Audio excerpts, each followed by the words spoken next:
Hello class 4 बच्चों, कैसे हो आप सब। आप लोगों ने अपनी छुट्टियां खूब इंजॉय करी होंगी।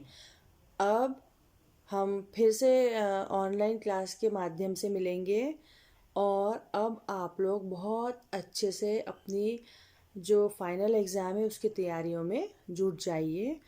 और बच्चों आज मैं आपको आपकी हिंदी व्याकरण की पुस्तक का पार्ट 16 जो मुहावरे हैं उसका वाचन करवाने जा रही हूँ। पार्ट 16 मुहावरे। ठीक है बच्चों, आप लोग पेज नंबर 83 निकालिए। और बच्चों, हमारा हिंदी साहित्य का जो पाठ्यक्रम है वह पूरा हो चुका है। अब हमारा जो हिंदी व्याकरण है उसमें जितना हमारा पाठ्यक्रम बचा हुआ है उसको हम पूरा करवाएंगे। उसी क्रम में आज मैं आपको मुहावरे समझाऊंगी। ठीक है बच्चों। बच्चों, मुहावरों का हम किसी न किसी रूप में दिन प्रतिदिन प्रयोग में लाते हैं या प्रयोग करते हैं।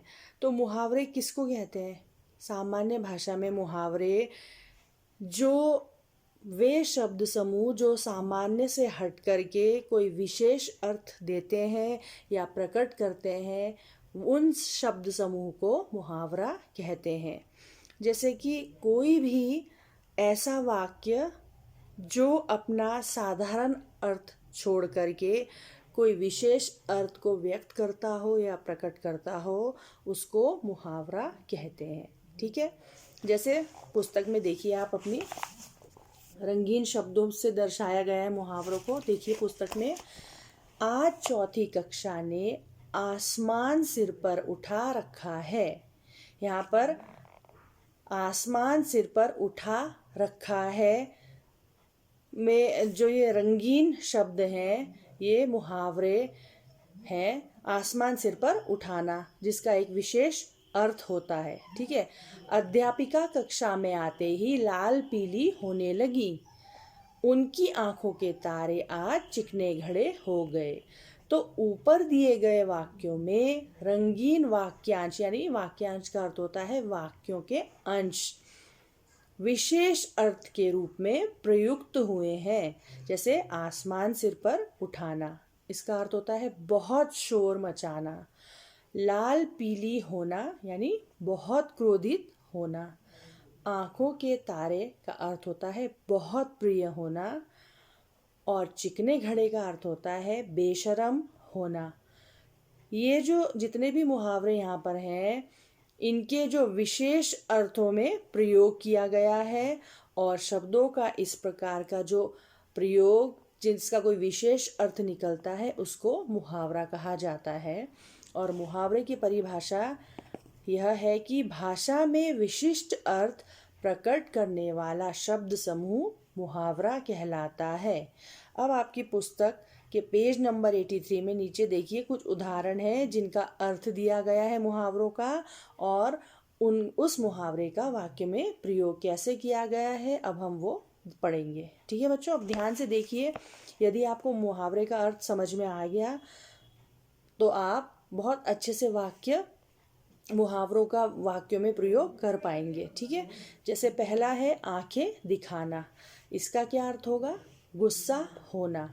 यहाँ पर क्या वाक्य बनाया आंखें दिखाने को लेकर के कि मेरी गलती पर माँ जब आंखें दिखाती हैं तो मैं शांत हो जाती हूँ।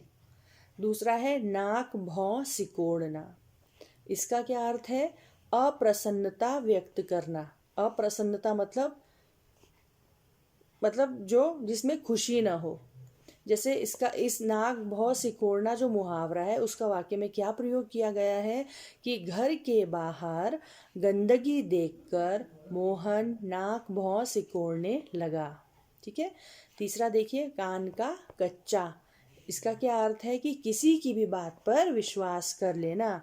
अब कान का कच्चा जो मुहावरा है उसका क्या वाक्यों में प्रयोग किया गया है? देखिए, रेणु कान की कच्ची है इसीलिए अपना नुकसान कर लेती है। चौथा है दांत खट्टे करना, उसका क्या अर्थ है कि बुरी तरह हरा देना। तो इस मुहावरे का क्या वाक्य में प्रयोग किया गया है?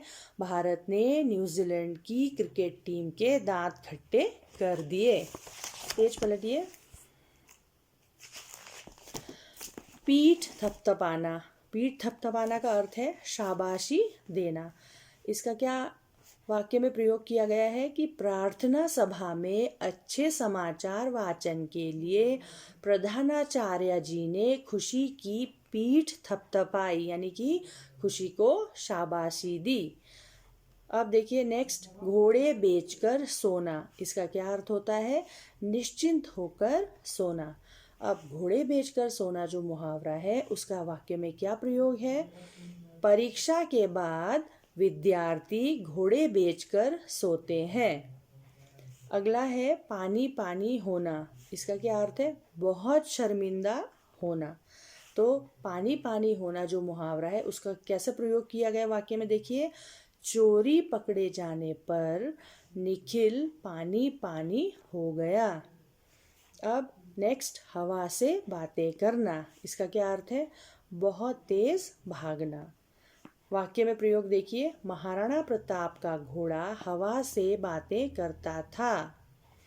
नेक्स्ट, घी के दिए जलाना। इसका क्या अर्थ है? खुशी मनाना।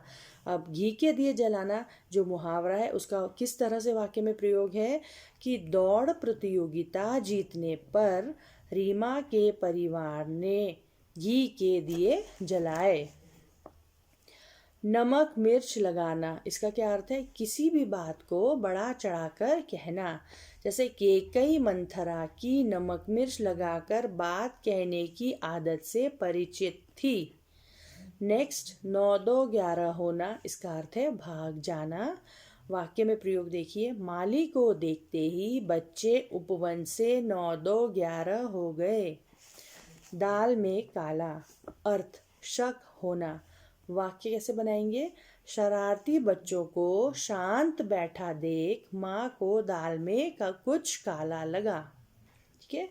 अब नेक्स्ट, 4 चांद लगाना। इसका क्या अर्थ है? शोभा बढ़ाना। वाक्य कैसे बनाएंगे? सरला के बेटे ने वैज्ञानिक बनकर अपने परिवार की शान में 4 चांद लगा दिए। नेक्स्ट देखिए, दुम दबाकर भाग जाना। अर्थ डर कर भाग जाना। वाक्य क्या बनाएंगे? शेर को देखते ही बकरी दुम दबाकर भाग गई। नेक्स्ट, दिन रात एक करना। इसका क्या अर्थ होता है? बहुत मेहनत करना। तो वाक्य बनाएंगे कैसे? सच है, सफलता पाने के लिए दिन रात एक करना पड़ता है। तो बच्चों, ये कुछ मुहावरों के उदाहरण थे जो अभी हमने उनके अर्थ सहित समझे। अब आप इस पाठ को एक बार घर में अच्छे से दोहराइए, मुहावरों के अर्थ को समझने की कोशिश कीजिए। ठीक है बच्चों? और इसी पाठ से संबंधित आपको मैं गृह कार्य दूंगी। आप लोग मुझे बहुत अच्छे से करके गृह कार्य को भेजिए। और आप जब गृह कार्य करेंगे तो सबसे पहले हेडिंग डालेंगे, गृह कार्य कौन सा नंबर। अब ये 26वां गृह कार्य जाएगा तो आप लिखेंगे 26वां गृह कार्य। और उसके बाद प्रॉपरली अपना नाम, क्लास और सेक्शन सारे बच्चे मेंशन करेंगे। कुछ बच्चे अभी भी अपना नाम और क्लास और सेक्शन मेंशन नहीं करते, वो सीधा बस होमवर्क की पिक्चर क्लिक करके मेल कर देते हैं और हमें फिर पता नहीं चलता कि कौन से बच्चे का गृह कार्य है ये। ठीक है, तो अपने गृह कार्य में आप लोग अपना नाम, क्लास, सेक्शन प्रॉपरली मेंशन करेंगे और गृह कार्य का जो नंबर है, जैसे अब आपका जो गृह कार्य जाएगा वो 26वां गृह कार्य होगा। अभी तक आपका 25वां गया था लास्ट टाइम, अब ये 26वां गृह कार्य जाएगा। ठीक है, और इसी पाठ से संबंधित मैं आपको गृह कार्य दूंगी। आप लोग इस पाठ को बहुत अच्छे से एक बार घर में पढ़िए। ठीक है बच्चों?